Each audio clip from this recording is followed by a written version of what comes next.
Reasonable citizens, you are gathered here to determine the guilt or innocence of the accused.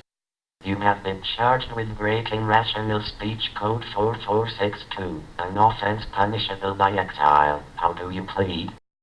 I have spoken the truth, which I cannot in good conscience keep to myself. If the truth violates your law, then your questioning is just for show. Don't test my patience. How do you plead? I am guilty by your standards, and yet have done nothing wrong. My report says that you were carrying on, in a public sphere, about the existence of a spiritual self. What evidence do you have to support the existence of anything outside of the natural, material world? Do you dispute that human beings are capable of making decisions? No, of course humans make decisions. How could that be true unless there's an immaterial component to our consciousness? What do you mean by that?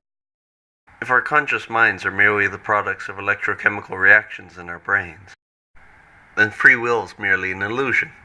If our behavior is controlled by our brains, and our brains are controlled by the electrochemical reactions occurring within them, and the electrochemical reactions are a response to our eyes and ears sensing changes in our environment, then our behavior is predetermined for us by environmental factors.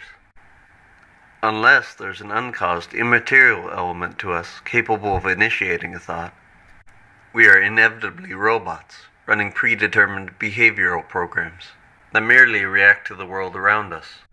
You claim to believe behavior is freely initiated by individuals. But how can this be if our brains are nothing more than organic computers? Computers cannot initiate actions that have not been pre-programmed into them by an external source. How can you claim I've knowingly broken one of your laws if my brain simply responds to the environment and tells my body to behave in an evolutionarily determined way? How can I be guilty if my brain forced me to do what I did? That is not a valid argument, even if human brains are controlled by chemicals released in them during environmental changes. People must choose to rise above their natural impulses in order to live in a society with one another. May I ask, then, if the conscious mind is merely the natural byproduct of adrenaline, dopamine, oxytocin, and serotonin being released in the brain, how do you propose we rise above changes in our brain chemistry? These chemicals are automatically released during certain environmental and social situations. How can the average person choose to rise above the effects of chemical changes in their brain, if those chemical changes are what caused them to think and behave the way they do in the first place? Unless there's something more to the mind, something not caused by predetermined physical reactions, we cannot even theoretically make a decision that has not been pre-programmed into our brains.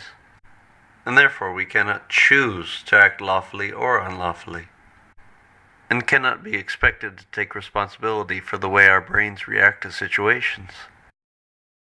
You have broken city law. You must pay for your subversion. If you are going to charge me with any crime, you must first prove that human beings have free will.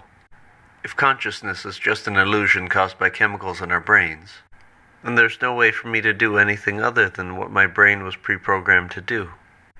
Punishing machines for doing what they are wired to do is not justice. That is ridiculous. Humans make decisions all of the time. If that's true, what physical part of the brain initiates those decisions? Unless there's a non-physical component to human consciousness, which allows people to make choices that are not determined by external forces, you cannot tell people how to act, because they can only follow their genetic and social programming. But if our decisions actually originate from some immaterial mind, independent of the physical structure of the brain, we could actually choose to do what was right or wrong. Unless we have an immaterial mind, we only think we are free. My logic set has not been programmed to consider the philosophical problems associated with the purely physical model of the human brain.